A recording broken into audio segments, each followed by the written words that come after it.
숙소에서 모세를 만나사 그를 죽이려 하시는지라. 시보라가 차도를 취하여 그 아들의 양피를 베어 모세의 발 앞에 던지며 가로되 당신은 참으로 내게 피 남편이로다 하니 여호와께서 모세를 놓으시니라. 그때 시보라가 피 남편이라 함은 할례를 인함이었더라. 지금 우리는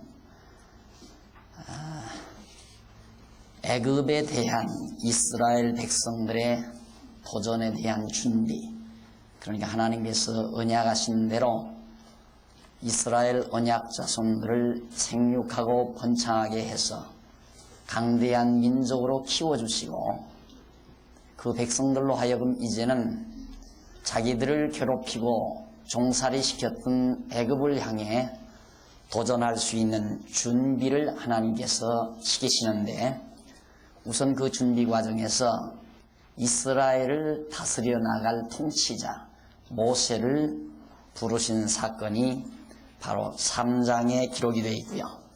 4장에 와서는 이제 모세로 하여금 주신 소명, 그러면 사명을 감당할 수 있는 믿음을 주기 위하여 그에게 많은 표징을 보여주신 것을 우리들이 지난 시간까지 배웠습니다. 오늘은 계속해서 그 표징에 대해서 모세로 하여금 더욱 확신을 가지고 백성들을 위하여 앞장서서 애굽에 도전할 수 있도록 하나님께서 역사하시기 위하여 지금 모세는 애굽으로 내려가고 있죠. 내려가는 도중에 하나님께서 다시 한번 모세에게 정말 하나님께서 역사하십니다. 그것이 뭐냐면 이제 읽어드린 24절에서 여호와께서 길의 숙소에서 모세를 만나서 그를 죽이려고 했다고 했습니다. 모세를 죽이려고 합니다. 그러니까 하나님께서 그동안 블루스에서 모세를 출생시켜가지고 바로 왕궁에서 40년을 기르시고 광야에 가서 40년 동안 훈련을 시키신 하나님이 모세를 갑자기 애굽으로 보내시는 도중에서 죽이려고 하시는 이유는 다른 것이 아니라 할례를 행하지 않았기 때문에 죽이려 했다 하는 얘기입니다. 그러니까 이 할례는 모세가 율법을 받기 이전부터 하나님께서 언약 자손, 택한 백성에게 표징으로 주어지는 거죠. 너는 하나님의 택한 백성이라는 표징, 그것이 바로 할례인데 그걸 모세가 하지 않았다 이 말입니다. 자기 아들에게 그 할례를 하지 않았고요. 그렇게 해서 모세를 하나님께서 죽이려고 할 때 얼른 그 아내 시보라라고 하는 아내가 자기 아들 게르솜이라고 하는 아들을 낳았다고 그랬죠. 그 아들의 양피를 갈랐습니다. 그것은 차돌 돌멩이를 취해서 돌을 취해서 날카로운 돌 그걸 취해서 이제 아들의 양피를 갈라가지고 할례를 행하고 났습니다. 그때 이 모세의 발에다가 그 돌을 던지면서 아내가 하는 말이 당신은 피의 남편이다. 그 이유는 왜 그러냐면 피를 흘리게 한 그 할례를 인하여 바로 피의 남편이라고 그렇게 아내 시보라가 모세대로 하게 된 겁니다. 이렇게 해서 일단은 게르솜, 모세의 아들 게르솜에게 언약 자손, 그러니까 택한 백성이죠. 그 표시를 분명히 해줍니다. 그러니까 그것을 가리켜서 요즘에는 이제 우리 성도들에게는 성령의 인치심이라고도 하죠. 성령께서 우리를 하나님의 자녀로 인쳐주셨다. 구약시대에는 하나님의 택한 백성의 인을 할례로 쳤습니다. 할례로 표시를 했습니다. 그러면 사내 아이들, 남자아이들이 낳으면 생식기 끝을 잘라서 요즘에는 다 수술을 해주지만은 그 당시에는 병원이 없으니까 일일이 부모들이 낳은 지 8일 만이면 사내 아이들의 생식기 끝을 수술을 해가지고 거기에 흠집을 내게 하고 그렇게 해서 택한 백성들의 표시를 하게 한 것입니다. 거기에는 또 하나의 이유도 있죠. 요즘도 이제 건강상의 이유를 많이 들지만 하나님께서 당신의 택한 백성들을 생육하고 번창하게 하시기 위해서는 성병이 없어야 되지 않겠어요.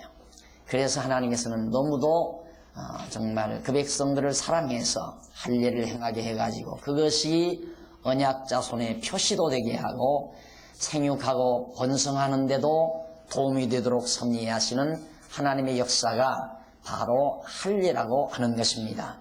근데 오늘 우리 믿는 성도에게 있어서는 성령의 인치심을 뜻하는 거죠.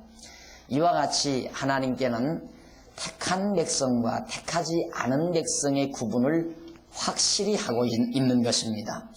그 다음이 이제 27절로부터 31절까지 거기는 아론이 모세와 함께 백성들 앞에서 이적을 행하게 하시죠. 이것은 다시 한번 애굽을 향해서 도전할 수 있는 담대함을 얻게 하시려는 하나님의 뜻이었습니다. 거기 한번 보십시다. 27절 여호와께서 아론에게 이르시되 광야에 가서 모세를 맞으라 하시매 그가 가서 하나님의 산에서 모세를 만나 그에게 입맞추니 모세가 여호와께서 자기에게 부탁하여 보내신 모든 말씀과 여호와께서 자기에게 명하신 모든 이적을 아론에게 고하니라.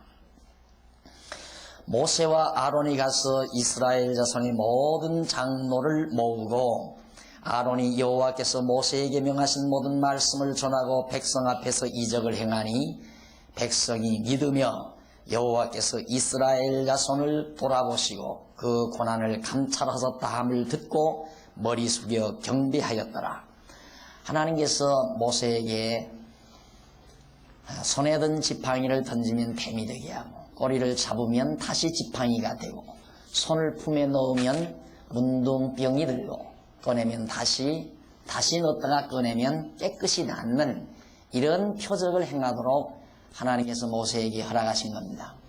이걸 그대로 가서 백성에게 가서 아론을 만났어요. 형 아론, 모세의 형 아론을 만나서 아론 앞에서 백성을 모아놓고 그 표적을 행한 것입니다.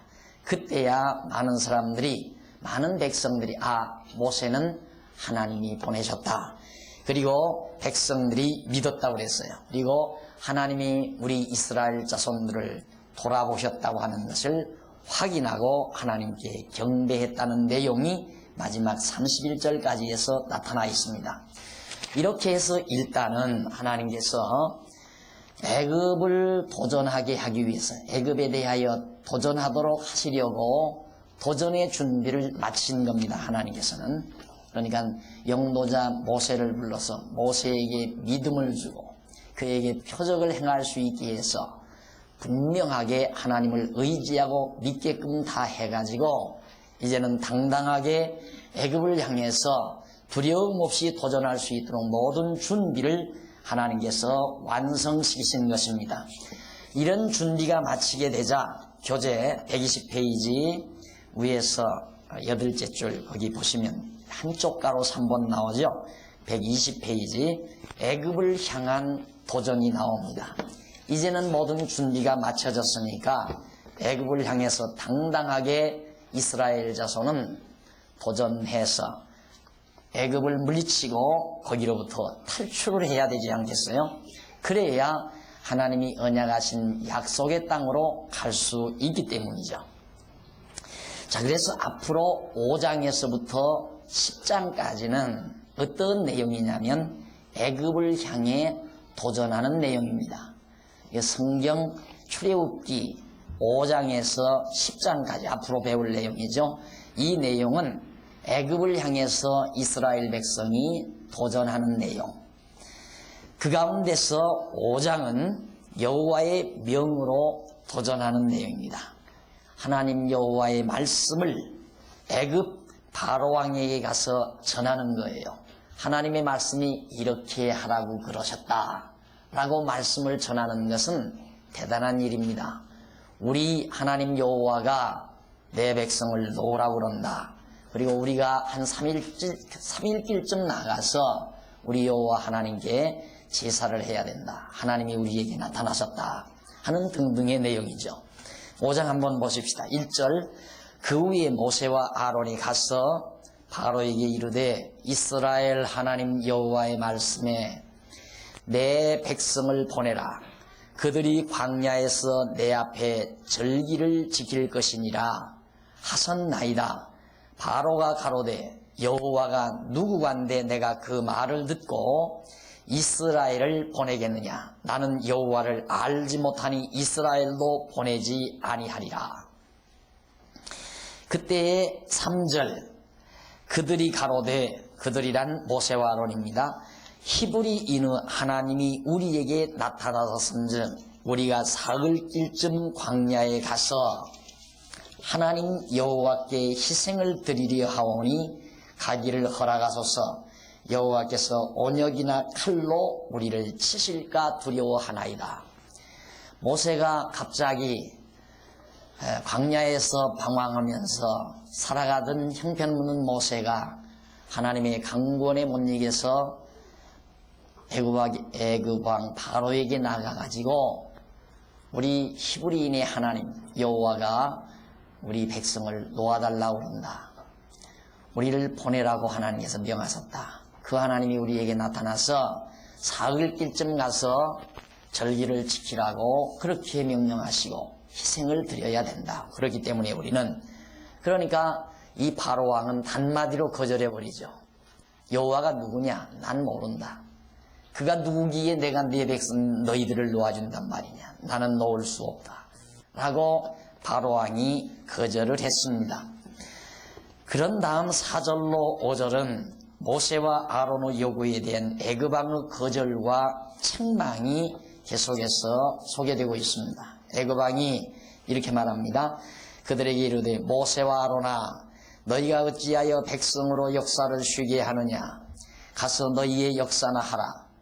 네가 와서 자꾸만 그러니까 백성들이 일을 하지 아니하고 놀고 있다 이 말이죠. 또 가로되 이제 나라의 이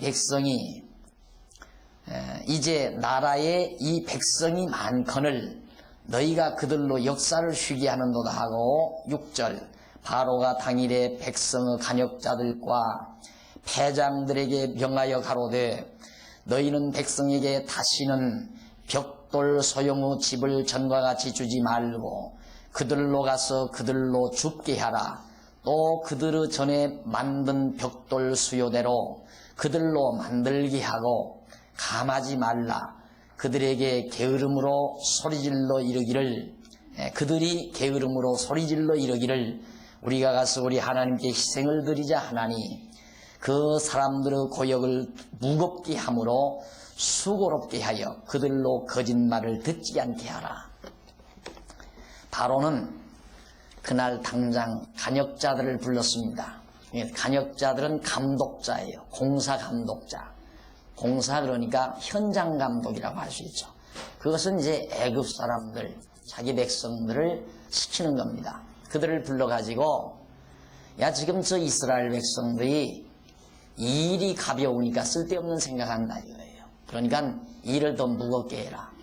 전에는 벽돌을 만들 때 필요한 모든 집을 허락해 줬어요. 집을 다 공급을 해 줬는데 이제는 지푸라기를 주지 말고 다각자 구입해다가 그걸 주워다가 넣어서 벽돌을 만들게 하고 수량은 줄이지 말고 일을 더 무겁게 하도록 간역자들에게 그렇게 명령을 했습니다.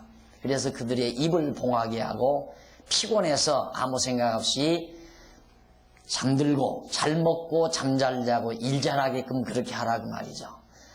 이렇게 해서 결국 그들에게 이스라엘 백성들에게 더 무거운 짐만 지워지게 됐습니다. 모세가 바로왕에 가서 얘기한 그런 결과로 인해서 이것은 분명히 하나님께서 미리 모세에게 말해주었던 내용과 같은 거예요. 네가 가서 애굽왕 바로에게 이야기를 해도 내가 그 바로왕의 마음을 강팍하게 해서 네 말을 듣지 않게 해주겠다 하겠다 이 말이에요. 그러니까 너는 낙심하지 말고 계속해서 나 하라는 대로만 하라.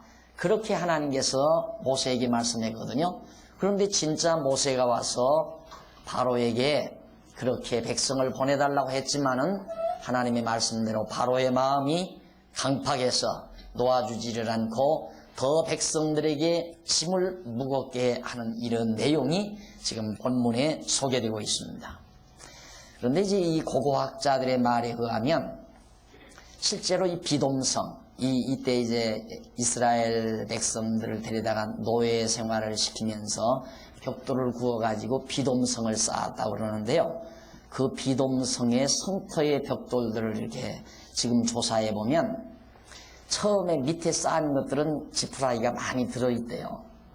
그런데 그 다음 중간쯤 쌓는 것은 지푸라기가 없으니까 그 풀 포기들, 그러니까 벽 포기, 뿌리지요. 그러니까 지푸라기가 없으니까 뿌리라도 캐다가 넣어서 만들어야 되지 않겠어요? 이 중간쯤은 그런 포기들을 가져다가 벽돌을 만드는 흔적이 있대요. 그리고 나중에 만들어서 쌓은 것들은 전혀 들어가지 않고 그냥 쌓은, 이것이 실제 고고학자들에 의해서 발굴된 성터, 그 모습에서 그 모습이 그대로 발견된다는 거죠. 그건 그럴 수밖에 없는 게 이게 역사적인 사실이니까 사실대로 역사적 유물이 남아있는 건 당연한 거 아니에요.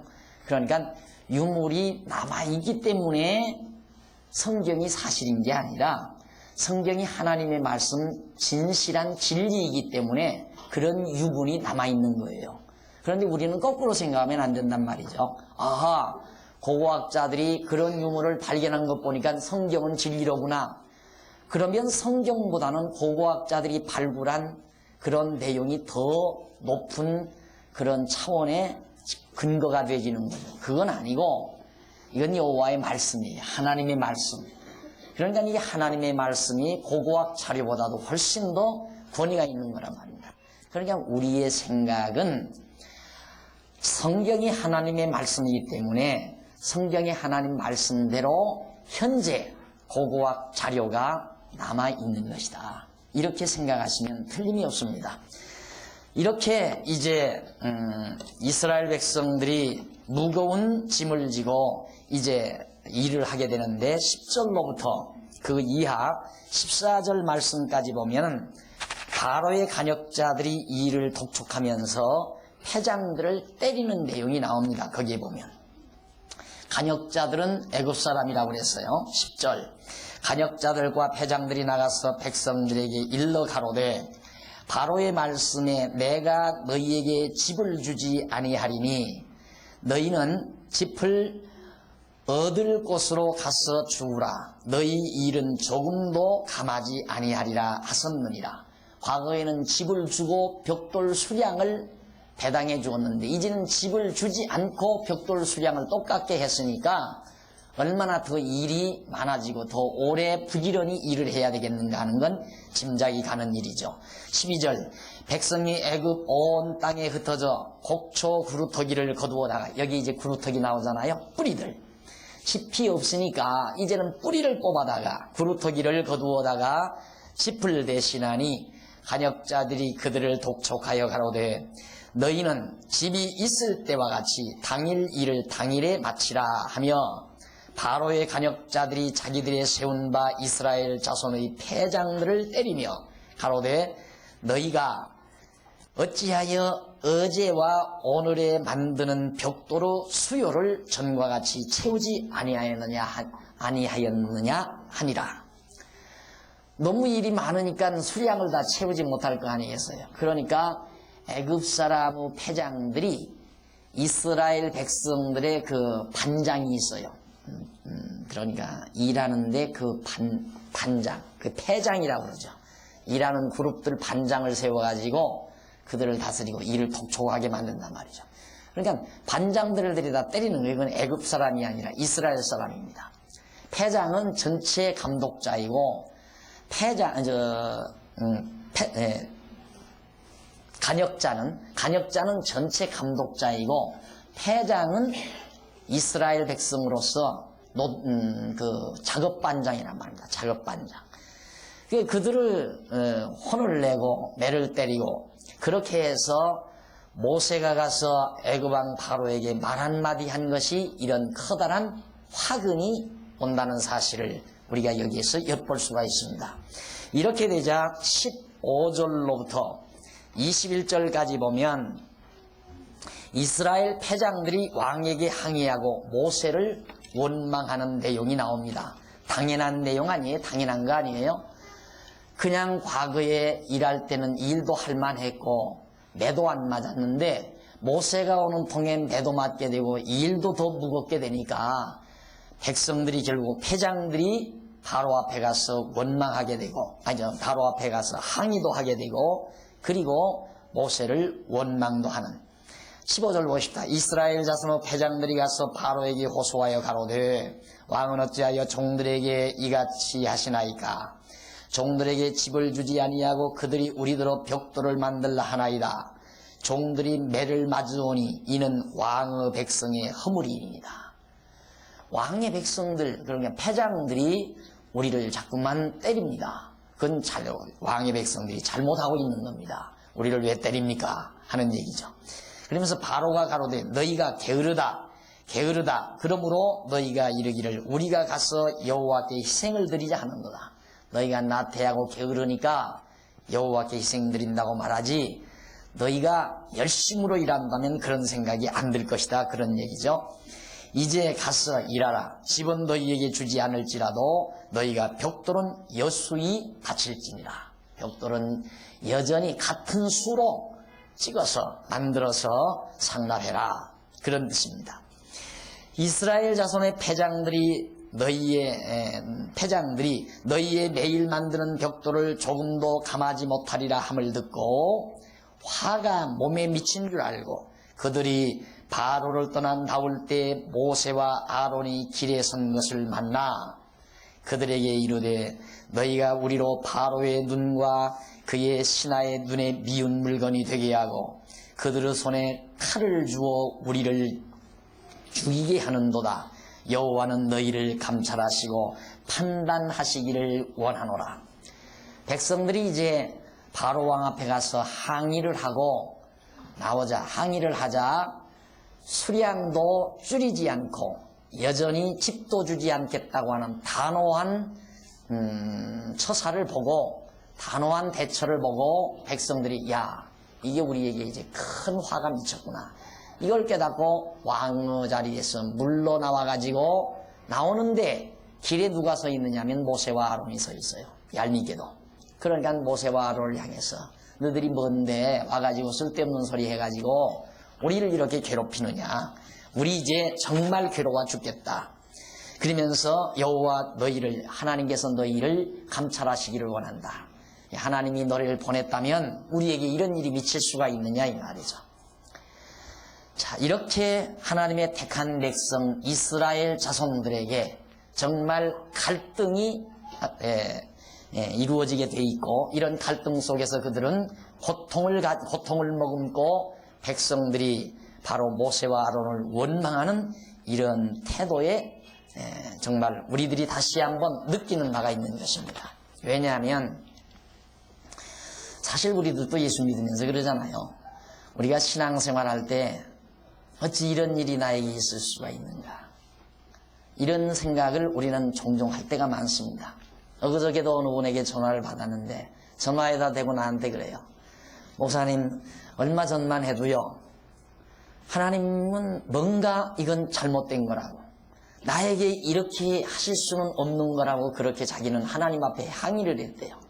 나는 그래도 이날껏 깨끗하게 살고 남에게 신세지지 않고 인간답게 정말 남을 해롭게 하지 아니하고 바르게 살려고 노력해왔고 남에게 잘못한 일 없이 그래도 인간답게 살아왔다고 자부하며 살아왔는데 나처럼 살지도 않고 형편없이 사는 사람에게도 자기에게 미친 그런 일이 임하지 않는데 나에게는 왜 이처럼 너무나도 극심한 어려움이 나에게 이렇게 밀려오는가 해서 하나님 앞에 자기는 많은 원망을 품었다는 거예요.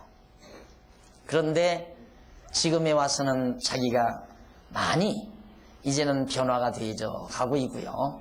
또 생각이 바뀌어져 가면서 그런 생각이 얼마나 어리석었던가를 이제는 깨닫고 있다는 말을 전화에다가 소위 말해서 회귀하는 마음으로 이야기를 하는 얘기를 제가 들었습니다. 그분만이 아니라 우리 모두가 다 그런 과정 다 있었고 지금도 아마 그런 과정을 가지고 사시는 분이 있을 것입니다. 하나님께서 당신의 택한 백성이라고 해서 처음부터 끝까지 아무런 어려움 없이 모든 일이 내가 원하는 대로 내가 바라는 대로 순조롭게 잘 진행되어져 간다고 하는 착각을 하며 살면 안 됩니다. 우리 앞에서 배우지 않았어요? 요셉의 사적에서 우리는 분명하게 배우지 않았습니까? 요셉은 하나님이 특별히 사랑하셔서 그를 하나님께서 선택해서 쓰시는 그런 하나님의 자녀였습니다. 그런데도 그에게 너무도 어려움이 많이 부딪혀 왔었고요. 또 뿐만 아니라 야곱도 마찬가지죠. 야곱도 어머니 뱃속에서부터 선택한 백성이었지만은 그의 생애가 얼마나 기구했던가는 우리들이 너무나도 잘 아는 사실입니다. 배워서. 그렇다면 오늘 야곱의 자손인 이스라엘 자손인 이스라엘 자손들이 애굽에서 지금 노예 생활하는 것도 마찬가지이지만은 지금 하나님께서는 그들에게 극한적인 어려움을 주시는 거예요. 모세로 하여금 애굽을 향해서 도전해 가니까 애굽은 정말 지지 않으려고 발악을 하는 것입니다.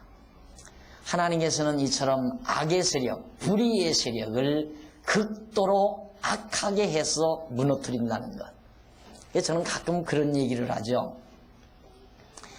나를 해하려는 사람이 극도로 악해지면 저 사람 패하겠구나 하는 걸 느끼며 사시라고요. 그것이 정확한 진리입니다. 하나님께서 우리 택한 백성들을 괴롭히는 자, 만약에 괴롭히는 자가 있다고 한다면 하나님이 그를 키우는 거거든요. 사악하게 키우는 거예요.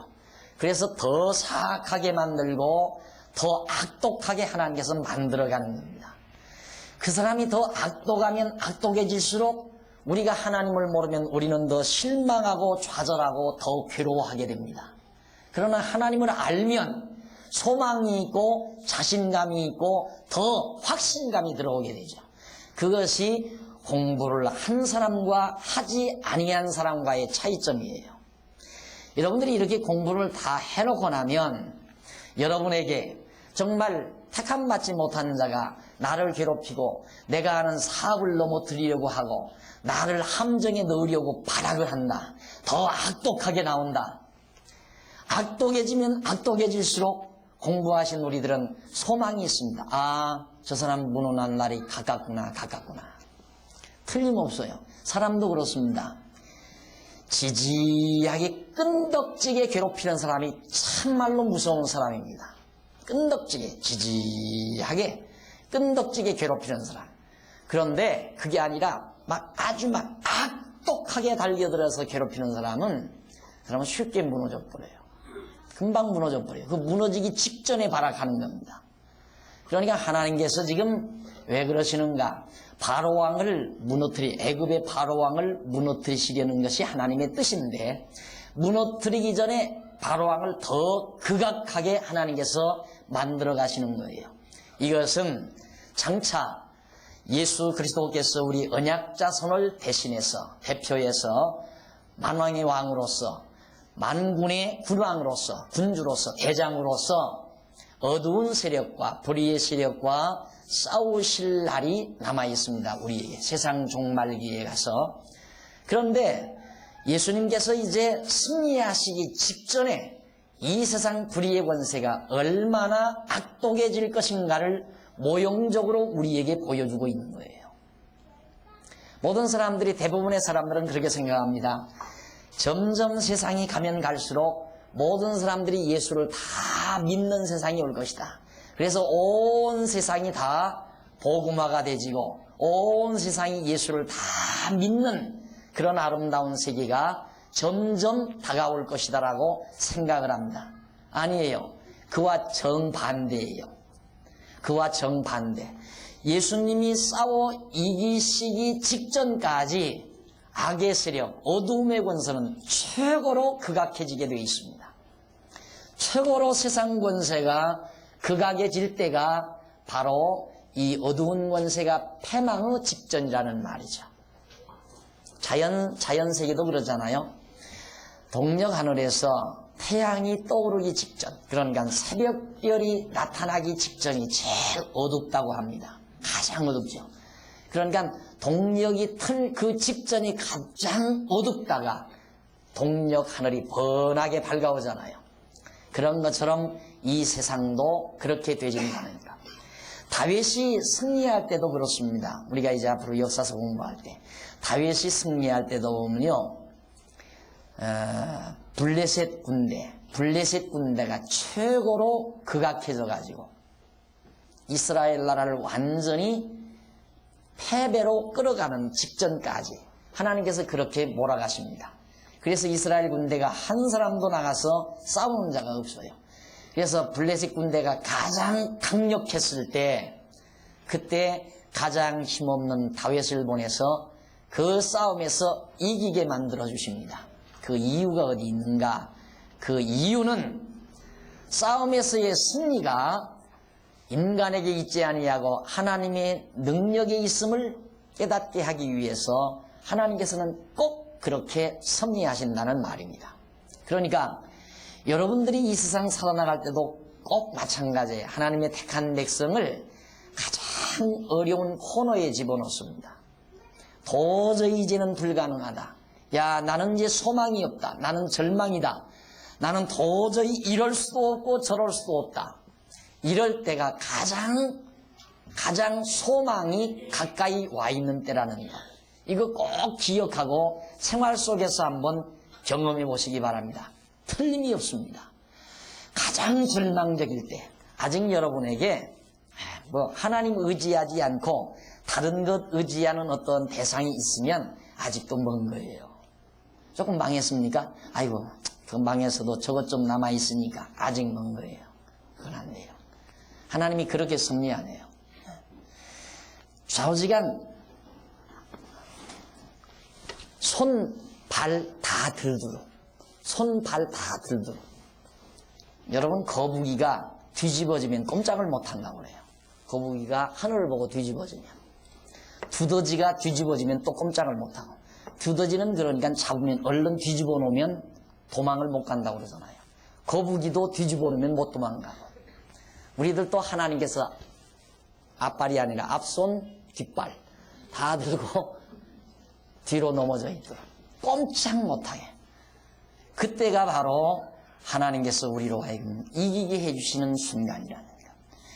지금 모세가 당당하게 바로 앞에 나가서 아주 하나님께서 전달하시는 말씀을 당당하게 전했지만은 결과는 예외로 더 악독하게 바로왕이 백성들을 포악하게 다루는 결과를 가져오게 됩니다. 그래서 결국은 백성들은 모세를 원망하게 되는 현실을 우리가 다시 한 번 더 살펴보면서 우리의 모습을 여기 한번 투영해 보시기 바랍니다. 우리는 얼마나 하나님을 원망하고 하나님 앞에서 짜증 부릴 때가 많았던가. 사실 내 뜻대로 안 되진다고, 내 고집대로, 내 생각대로 안 되질 때마다 우리는 하나님을 원망하고 짜증하는 경우들이 참 많이 있단 말이죠. 그러나 배우고 나면 그게 이제 없어져요. 그런 것들이 없어져요. 다 망하고 바닥날 때까지도 믿음이 성숙한 사람은 절대로 흔들리지 아니하고 담담히 기다릴 수 있는 힘이, 저력이 바로 믿음을 가진 자의 마음속에서 솟아나게 되어 있습니다. 자, 그 다음 이렇게 여호와의 명령의 말씀을 가지고 바로에게 도전했던 모세가 그 다음에는 6장에서부터 7장 7절까지 보면 이스라엘의 승리를 언약해 주시는 내용이 거기 나옵니다. 6장 1절 보세요. 거기 보면 여호와께서 모세에게 이르시되 이제 내가 바로에게 하는 일을 네가 보리라. 내가 바로에게 하는 일을 네가 보리라, 이 말이에요. 네가 하는 일을 네가 보는 것이 아니라 내가 하는 일을 네가 본다, 그 말이에요. 하나님은 그것이 목적이에요. 하나님의 하시는 일을 우리에게 보여주기 위해서 잠깐 실패하게 하시는 하나님. 그러니까 우리들에게 가장 두려운 일은 뭐냐면 내가 한다. 내가 잘하고 있다. 나는 능력 있는 사람이다. 나는 대단히 능력 있는 존재다라고 생각하고 자신만만하게 살아가는 사람, 하나님 의지하고 자신만만하게 사는 사람하고 하나님 의지하지 않고 자기 능력을 의지하고 자신만만하게 생각하고 사는 사람하고는 질이 다릅니다. 하나님 의지하고 자신만만하게 사는 사람은요, 환경의 제한을 안 받아요. 호주머니에 수표가 들어있어도 자신만만하고 수표가 한 장도 안 들어있어도 자신만만해요. 하는 사업이 잘 돼도 자신만만하고 사업이 안 돼도 자신만만해요. 자, 남루한 옷을 입고 친구를 만났을 때도 자신만만하고 좋은 옷을 입고 친구를 만났을 때도 자신만만해요. 다 털털거리는 승용차를 타고 친구를 만났을 때도 자신만만하고 아주 고급 승용차를 타고 만났을 때도 자신만만해요. 다시 말해서 환경에 의해서 자기 자신이 가지고 있는 자신감이 흔들리지 않는 것. 이것이 신앙을 기초로 한 담대함이죠. 그러나 자기를 의지하고 자신만만했을 때는요, 금방 어깨가 올라갔다 내려갔다가 어깨가 올라갔다 내려갔다. 이것이 계속 반복이 돼요.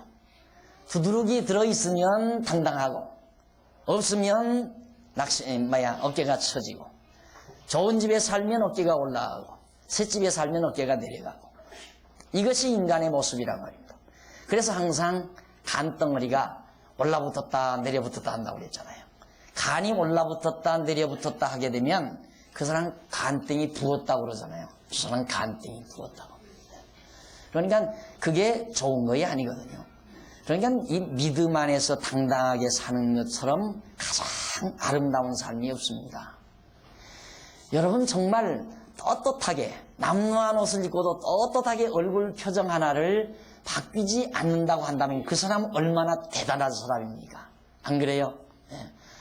여러분 남루한 옷을 입고 친구들 앞에 가서 그저 몸둘바 모르는 사람 보면 얼마나 추하게 보입니까?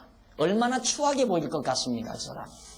그러니까 하나님을 의지하고 당당하게 하시려고 하나님께서는 당신의 하는 일을 우리에게 보여주려고 하는 거예요. 우리 하는 일을 우리에게 보게 하려고 하지 않는다 이 말이에요. 만약에 모세가 처음에 가자마자 우리 백성 놓아주십시오.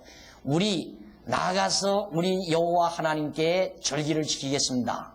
그래 놓아주지 하고 딱 허락했다면 모든 백성들은 모세를 대단히 추앙을 했을 뿐만 아니라 모세의 모세의 어깨가 한껏 올라갔을지도 모릅니다. 그러니까 하나님께서 모세를 한없이 낮추어 놓으려고 하시는 것.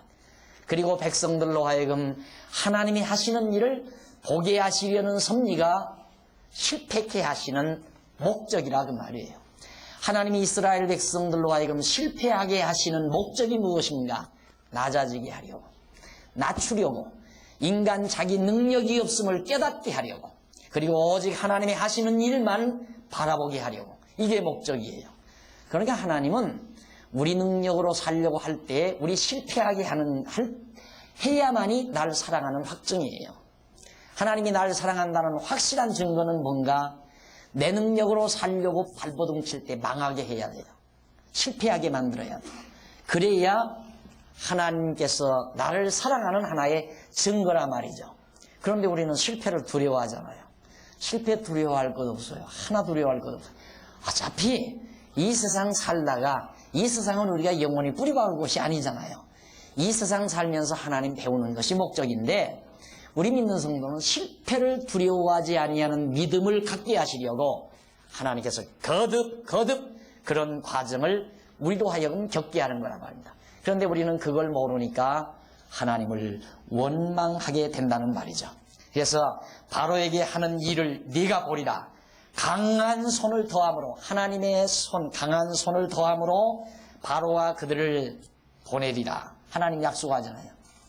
분명히 내가 강한 손을 더하게 되면 너희 자손들 보낸다. 그리고 바로가 그들을 보내리라. 강한 손을 더함으로 바로가 그들을 그 땅에서 쫓아내리라. 하나님 약속하잖아요. 왜? 실망할까 봐서. 사실 모세가 나 안 간다고 얼마나 발버둥 쳤습니까? 하나님께서 너 가서 내 백성 구원하라. 그때 바로가 모세가 나 안 간다고 그랬어요.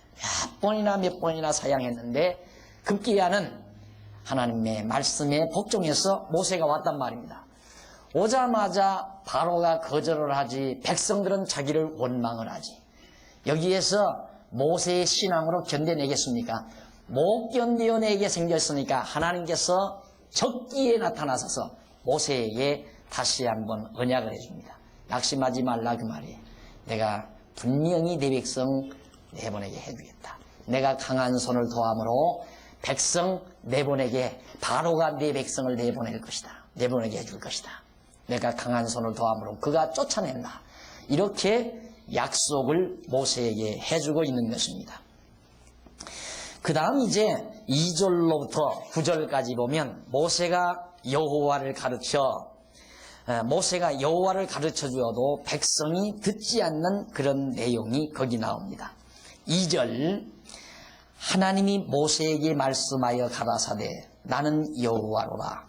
내가 아브람과 이삭과 야곱에게 전능의 하나님으로 나타났으나 나의 이름을 여호와로는 그들에게 알리지 아니하였고 가나안 땅 곧 그들을 우거하는 땅을 주기로 그들과 언약하였더니 이제 애굽 사람이 종을 삼은 이스라엘 자손의 신음을 듣고 나의 언약을 기억하노라.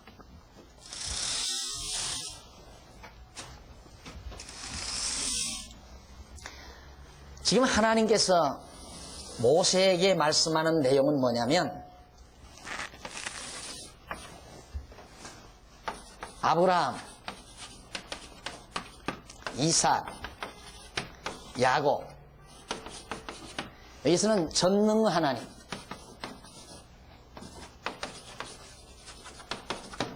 전능 하나님을 이들에게 보여주었다.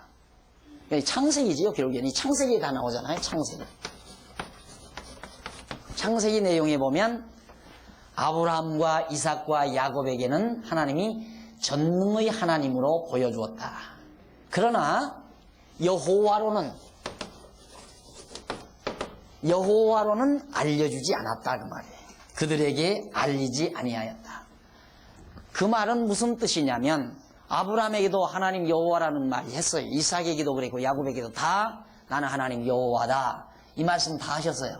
그런데 바로 하나님께서 저들에게는 여호와로 안 알려줬다 그 말이거든요. 여기서 알려주지 않았다라고 하는 그 말은 이들에게는 언약을 해줬지. 언약. 아브라함과 이삭과 야곱에게는 언약은 해줬는데 성취는 안 해줬다 그 말이에요. 성취해주지는 않았다.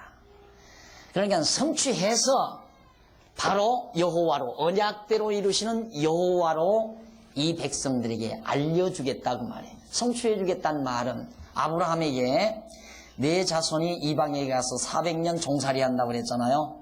그렇게 약속을 했는데 종살이하고 400년이 지나면 그 땅에서 나오게 해준다고는 했거든요. 나오게 해주는 전능의 하나님으로는 말씀을 해줬지만은 실제로 애굽에서 약속대로 나오게 해주신, 이루어주신 여호와, 언약을 이루시는 자 여호와죠. 언약을 이루시는 자로는 아직 안 알려줬다. 아브라함과 이삭과 야곱에게는. 그러나 너희 자손에게는 이제 여호와로 알려주겠다 그 말은 애굽에서 나오게 해주겠다 그 말이에요. 자, 이렇게 이름을 여호와로는 그들에게 알리지 아니하였고 가나안 땅 곧 그들이 우거하는 땅을 주기로 그들과 언약하였더니 아브람과 이삭과 야곱에게는 가나안 땅 준다. 가나안 땅 들어가서 살게 해주겠다. 약속만 했지 그 약속을 이루어주지는 않지 않았어요. 그러나 이제는 이 백성, 여기 출애굽기란 말입니다. 출애굽기 6장에서는 지금 이제부터 여호와로 알려주겠다. 그 말은 이제부터 내 백성을 애굽에서 나오게 해가지고 약속의 땅, 언약의 땅 가나안으로 인도해 주겠다. 그런 뜻이란 말입니다.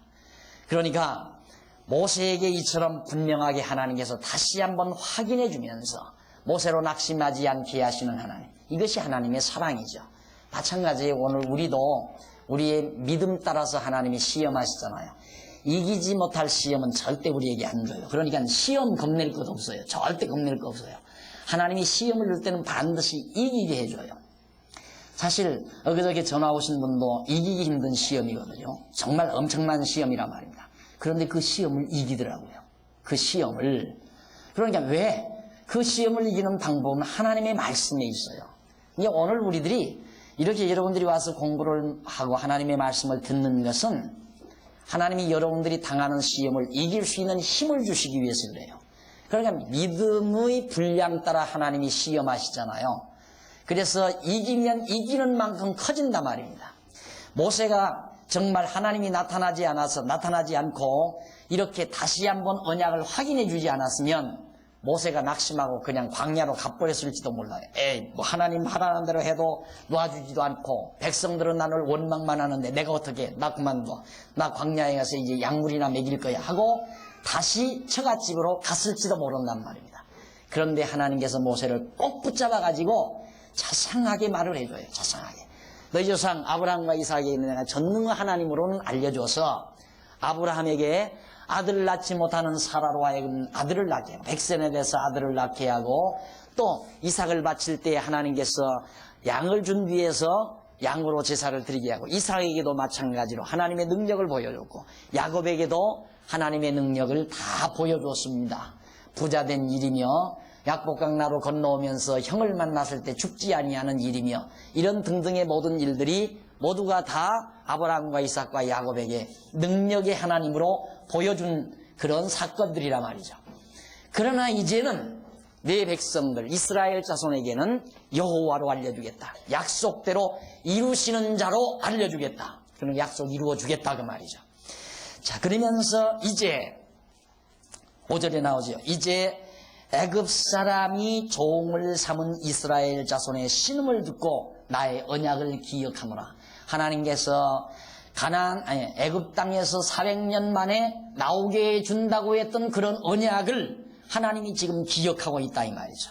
백성들의 신음소리를 듣고 그러므로 6절 그러므로 이스라엘 자손에게 말하기를 나는 여호와라 언약대로 이루시는 자라 내가 애굽 사람의 무거운 짐 밑에서 너희를 떼어내며 그 고역에서 너희를 건지며 편팔과 큰 재앙으로 너희를 구속하여 너희로 내 백성을 삼고 나는 너희 하나님이 되리니 나는 애굽 사람의 무거운 짐 밑에서 너희를 떼어낸 너희 하나님 여호와인 줄 너희가 알지라. 자, 어떻게 해서 그러면 하나님 여호와로 알려줄 것인가? 어떻게 해서 이스라엘 자손들에게 여호와로 알려줄 것인가? 그 알려주는 방법이 무엇이냐면 이스라엘 자손을 애굽에서 건져주는 것으로 알려주겠다고 말해요. 하나님께서 전능하신 능력으로 애굽에서 건져주심으로 여호와로 알려주겠다. 마찬가지로 오늘 우리들이 저는 실패자입니다. 저는 사실 청소년 시절 저는 그 당시에 실패자였죠. 어떤 실패자였냐면 성자가 되려고 하는 나 자신의 노력의 실패자였습니다. 내가 성자 되려고 노력을 했거든요. 철저히. 왜? 죄의 권세로부터 탈출해서 죄와 더불어 싸워 내가 이겨야 되겠다 이거예요. 죄를 물리치고 나는 선한 성자가 되겠다 이 말입니다. 그래서 싸움을 했습니다. 도전을 했습니다. 여러분이 이제 성경 배웠으니까 그 싸움은 질 것인가 안 질 것인가 여러분이 벌써 아실 거 아니에요. 하나님께서 내 능력으로 이기게 아니고요. 나는 패배했어요. 이기려고 하면 할수록 더 죄의 세력이 나를 사로잡아버려요. 도저히 견딜 수가 없어요. 왜 그러시는가? 오늘 우리 믿는 성도들이 다 그런데 진리를 깨닫지 못하면 그런데 많은 고충을 가지고 있습니다. 어느 형제가 눈물 머금고 이야기를 해요. 저한테 전화로 이 얘기를 하는데 목사님 나는 괴로워 못 살겠어요. 왜 그러냐니까 제가 실수를 했거든요. 하나님이 나를 넘어뜨리게 하셨는지 나는 이런 실족함을 받았으니까 지옥에 갈 거 아닙니까? 젊은 사람이에요. 그것도 여자가 아니고 남자가. 박용기 복사판이 하나 있구나 싶어요. 그 말을 딱 들으니까. 그러니 나한테 제대로 자문을 받으려고 나한테 제대로 전화를 하는 거죠. 자, 정말로 그럴까요? 정말로 그럴까요? 아, 정말로 그렇지. 당신 능력으로 만약에 죄를 이기고 죄를 범하지 않을 수 있는 능력이 당신에게 있다고 한다면 당신은 예수 그리스도가 필요 없는 사람이야. 예수 그리스도는 당신을 위해서 올 필요가 없는 사람이야. 그리고 예수님은 의인을 부르러 온 것이 아니라 죄인을 불러 회개시키러 오신 분이지, 당신 재주로 당신 능력으로 죄짓지 않고 건전하게 살고 있는 당신을 구하러 오시는 예수가 아니다. 아, 정말 그런데 한숨을 지더라고요. 자주 전화하겠다고 그러더라고요. 성도 여러분, 우리는 패배하게 하십니다. 내 노력으로 선하게 의롭게 진실되게 죄와 더불어 싸워 이기려고 하는 노력만큼 우리의 패배는 커지게 된다 이 말이죠. 왜 그러시는가? 그 이유가 왜 그러시는가? 우리는 이미 죄의 권세에서 이미 구출해서 창세전이죠. 이 창세전, 영원, 이 태초, 창세전 그리스도 안에서, 이 안에서 우리들을 벌써 다 선택해가지고 예수 그리스도를 통해서 우리를 다 죄에서 건지어내서 하나님의 백성 삼아줄 것 다 벌써 저때 다 약속을 해서 여기도 나오잖아요. 자, 하나님께서 벌써 이스라엘 백성 애굽에서 건져내기 이전에 모세에게 이렇게 말씀하죠. 자, 그러므로 6절, 그러므로 이스라엘 자손에게 말하기를 나는 여호와라, 언약대로 이루시는 자라. 그러니까 내가 애굽 사람의 무거운 짐 밑에서, 애굽의 노예 종생활에서 너희를 떼어내며 그 고역에서 너희를 건지며 편 팔과 큰 재앙으로 너희를 구속하여 너희로 내 백성을 삼고 나는 너희 하나님이 되리니. 이게 의지 미래 동사지요. 분명히 하나님이 되게 해주시겠다고 말해요. 되리니 나는 애굽 사람의 무거운 짐 밑에서 너희를 빼어낸 너희 하나님 여호와인 줄을 너희가 알게 될 것이다. 알지라, 알게 될 것이다 그 말이에요. 미래 완료. 그러니까 하나님께서 이스라엘 백성을 애굽에서